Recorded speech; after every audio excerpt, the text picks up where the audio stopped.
बच्चों, कैसे हैं आप सब लोग। आई होप आप बहुत अच्छे होंगे मेरी तरह। आज की क्लास शुरू करने से पहले मैं बताना चाहूंगी कि हमने अभी तक पढ़े हैं कक्षा 5 में गणित में प्रश्न नंबर 1 से लेकर 5 तक, जो कि प्रश्नावली है 2 जोड़ और घटाओ। आज हम पढ़ेंगे प्रश्न संख्या 6, 7, 8 और 9। तो शुरू करते हैं आज की क्लास। यहाँ मैंने आप प्रश्न लिखा है, अंशु ने एक साइकिल 2999 रुपए में खरीदी। अंशु जो भी कोई लड़का है उसने एक साइकिल खरीदी है 2999 रुपए में, तथा रुचि ने एक साइकिल 2650 रुपए में खरीदी। एक लड़की है रुचि जिसने एक साइकिल खरीदी है 2650 रुपए में। हमसे प्रश्न पूछा जा रहा है, बताइए अंशु ने रुचि से कितने अधिक रुपयों में साइकिल खरीदी। यानी कि एक लड़का और एक लड़की है, दोनों ने एक एक साइकिल खरीदी है अलग अलग रेट में। अब हमें बताना है कि लड़के ने यानी कि अंशु ने कितने रुपए अधिक साइकिल खरीदी है। तो ऐसी संख्याओं में बच्चों किया जाता है घटाव, माइनस किया जाता है। हम करके देखते हैं। इसको लिखने का तरीका मैंने आप लोगों को इससे पहले वाले वीडियो में बताया था। प्रश्न संख्या 5 में हमें प्रश्न में से ही कुछ शब्दों को छांट कर उत्तर में लिखना है। तो देखिए, यहाँ हम छाटेंगे अंशु को, अंशु की साइकिल। तो हम यहाँ लिखेंगे बच्चों, अंशु ने साइकिल। आप लोगों ने भी खरीदी होगी, कुछ बच्चे अब खरीदेंगे। तो अंशु ने साइकिल खरीदी और कितने रुपए में खरीदी है बच्चों? 2999 रुपए में, 2999 रुपए में। और रुचि ने कितने में खरीदी है बच्चों? 2650 रुपए में खरीदी है। तो हम यहाँ लिखेंगे, रुचि ने साइकिल खरीदी। रुचि ने साइकिल खरीदी और कितने रुपए में खरीदी है बच्चों? 2650 रुपयों में। और हमें करना है यहाँ माइनस। मैं बाकी का निशान लगा देती हूँ। तो हम घटा लेते हैं। 9 में से 0 गए तो बचे 9, 9 में से 5 गए तो आएंगे 4, 9 में से 6 गए तो आएंगे 3 और 2 में से 2 गए तो 0, यानी 349 रुपए अधिक में खरीदी। तो हम हमारे आंसर की लास्ट लाइन लिख लेते हैं। प्रश्न पूछ रहा है अंशु ने रुचि से, तो हम यहाँ लिखेंगे, अतः अंशु ने रुचि से कितने रुपए बेटा? 349 रुपए। तो अंशु ने रुचि से 349 रुपये अधिक में साइकिल खरीदी।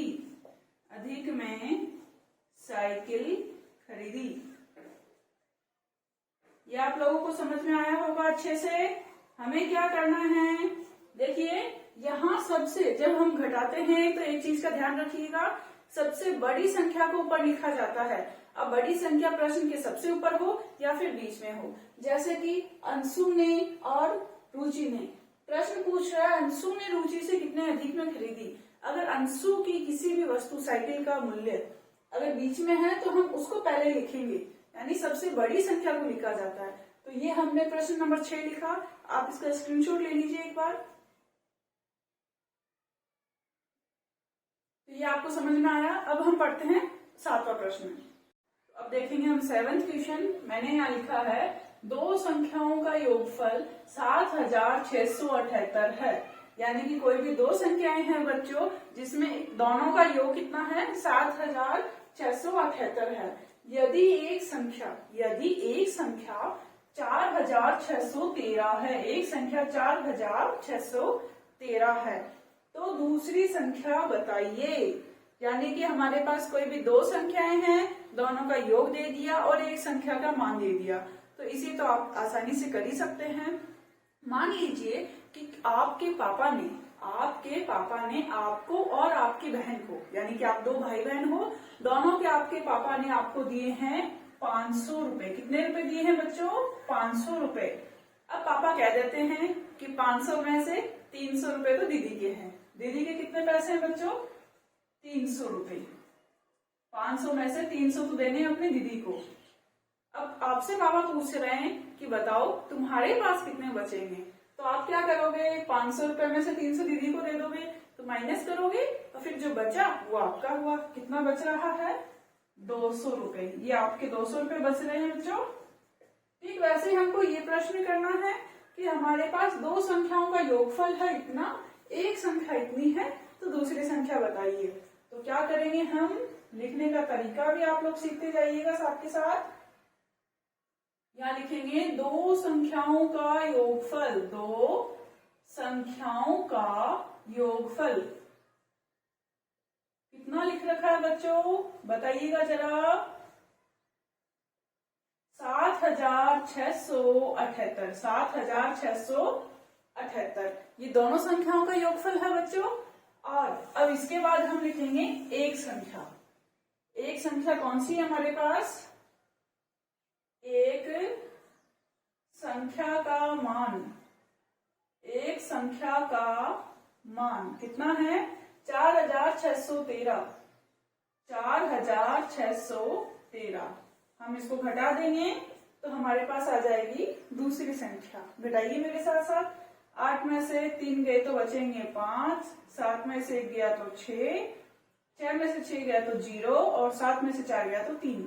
यानी हमारे पास एक संख्या 4613 थी, तो दूसरी संख्या क्या होगी? 3065 रुपए। लिख लेते हैं इसके साथ में। तो दूसरी संख्या बराबर 3065 है। आप लोगों को समझ में आया होगा कि हमने कैसे किया है। अब हम करते हैं 8वां प्रश्न। तो अब हम पढ़ेंगे 8वां प्रश्न। देखिए यहाँ लिखा है मोहन के पास 10,000 रुपए हैं। मोहन नाम का कोई लड़का है जिसके पास कितने पैसे हैं बच्चों? 10,000 रुपए हैं। उसने 4,500 रुपए के गेहूं खरीदे और 1,600 रुपए के क्या खरीदे बच्चों? चावल खरीदे। यानी मोहन नाम का कोई लड़का है, उसके पास पूरे 10,000 रुपए हैं, जिसमें उसने 4,500 रुपए के गेहूं खरीदे और 1,600 रुपए के चावल खरीदे। तो अब प्रश्न हमसे पूछ रहा है बताओ उसके पास कितने रुपये शेष बचे।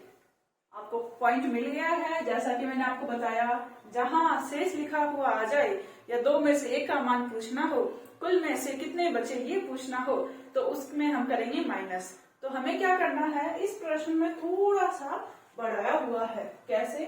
देखिएगा। कुल रुपए हैं, 2 चीजें खरीदी हैं और शेष बताना है। तो पहले हम जितनी चीजें खरीदी हैं, जितने भी मूल्यों की, जितने भी रुपयों की खरीदी है, उन पैसों को हम जोड़ेंगे और उसके बाद कुल मूल्य में से घटाएंगे। करने का तरीका देखिए। मोहन ने गेहूं खरीदे, 2 चीजें खरीदी हैं, हम खरीदने को जोड़ेंगे। तो हम यहां लिखेंगे बच्चों मोहन ने गेहूं खरीदे। मोहन ने क्या खरीदे बच्चों? गेहूं खरीदे। मोहन ने गेहूं खरीदे कितने के? 4,500 रुपए के। 4,500 रुपए के। और उसके बाद उसने क्या खरीदे? चावल। तो हम नीचे लिखेंगे मोहन ने चावल खरीदे। मोहन ने क्या खरीदे बच्चों? चावल खरीदे। कितने रुपए के खरीदे हैं? 1,600 रुपए के। हम इन्हें जोड़ देंगे। बहुत ही आसान है।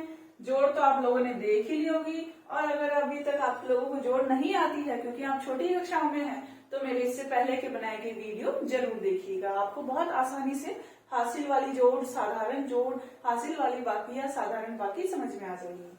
तो इनको जोड़ लेते हैं। 6 और 5 11, 1 हासिल लगा देंगे, 4 और 2 6। यानी मोहन ने 6,100 रुपए के गेहूं और चावल खरीद लिए हैं। अब हम घटाएंगे कुल मूल्यों में से खरीदे हुए मूल्यों की राशि को। तो अगले लाइन में लिखेंगे अतः मोहन के पास थे। या फिर यूं लिखेंगे मोहन के कुल रुपये, मोहन के कुल रुपये बराबर कितने थे बच्चों? 10,000 रुपए थे मोहन के पास। उसके पापा ने भेजा था उसको कि 10,000 में जाओ गेहूं और चावल खरीद के लिए आओ। अब हिसाब मांगेंगे कितना बचा। तो देखिए अब अगली लाइन में हम लिखेंगे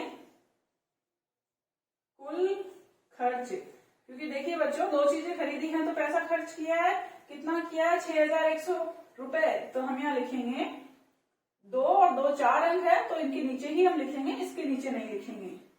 6,100 रुपए कर देंगे हम। हमारी बाकी 0 0 यहाँ नहीं है तो हमें हासिल लेनी है, जैसा कि आप लोगों को बताया था। इधर से हासिल ली तो ये बन गया 10 और ये बचा 9। 10 में से 1 गया तो 9, 9 में से 6 गया तो 3, यानी कि मोहन के पास बचे हैं 3,900 रुपए। 3,900 रुपए। तो हम हमारी अंतिम लाइन लिख देते हैं प्रश्न की। तो मोहन के पास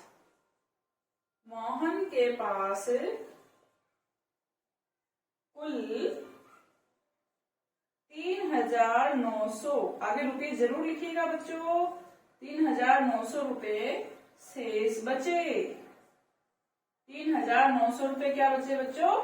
शेष बचे हैं। अब जाकर हमारा उत्तर हुआ है पूरा। आप लोगों को समझ में आया होगा बहुत अच्छे से, हमेशा की तरह। अब हम पढ़ेंगे अगला प्रश्न, हमारा अंतिम प्रश्न आज की क्लास का, संख्या नंबर 9। तो अब देखेंगे हम हमारा लास्ट प्रश्न, 9वां प्रश्न लिखा है पल्स पोलियो अभियान के 3 चरणों में, यानी पल्स पोलियो अभियान हुआ जिसके 3 चरण हुए, उनमें बगवास पंचायत के कुल 8,976 बच्चों को, कितने? 8,976 बच्चों को पोलियो की दवा पिलाई गई। पहले चरण में 2,780 बच्चों को तथा दूसरे चरण में 2,925 बच्चों को पोलियो की दवा पिलाई गई। 2 चरणों में हमें बता रखा है कितने कितने बच्चों को पिलाई है और कुल चरण बता रखे हैं। तो हम क्या करेंगे, बिल्कुल पहले वाले प्रश्न की तरह इन दोनों को जोड़ेंगे और कुल बच्चों की संख्याओं में से घटा देंगे। प्रश्न में ये जानना चाहता है, बताइए तीसरे चरण में कितने बच्चों को पोलियो की दवा पिलाई गई। तो करते हैं इसको, पहले चरण के लिख लेती हूँ। पहले चरण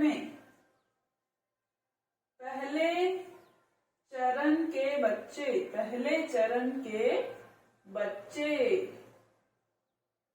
कितने हैं? 2,780। 2,780। और दूसरे चरण में लिख लेते हैं हम, दूसरे चरण के बच्चे कितने हैं? 2,925। 2,925। क्या करना है बच्चों? जोड़नी है। जोड़ दीजिए तुरंत। 5 8 2 10, 7 और 1 8 और 9 17 1 5, 5,705। ये दोनों चरणों की संख्या आ गई है हमारे पास और तीनों चरणों का कुल जोड़, कुल योग तो हमें दिया हुआ है प्रश्नों में। करते हैं आगे। तो कुल बच्चों की संख्या बराबर कितनी है? 8,976। 8,976। और दोनों चरणों के हम लिखेंगे, दोनों चरणों की संख्या कितनी है बच्चों? 5,705। 5,705। घटा देते हैं इसको। आप लोग भी घटाइए, देखते हैं। आप जल्दी करते हैं, हमें तुरंत कमेंट बॉक्स में अपने फोटो डालिएगा। 6 में से 5 गया 1, 7 के 7, 9 में से 7 गए तो 2 और 8 में से 5 गए तो 3। 3,271 बच्चे हैं जिसे तीसरे चरण में पोलियो की दवा पिलाई गई। तो हम इसका उत्तर लिख लेते हैं। अतः तीसरे चरण में ये संख्या लिख लेंगे 3,271 बच्चों को 3271 बच्चों को कौन सी दवाई पिलाई है? पोलियो की दवा पिलाई गई।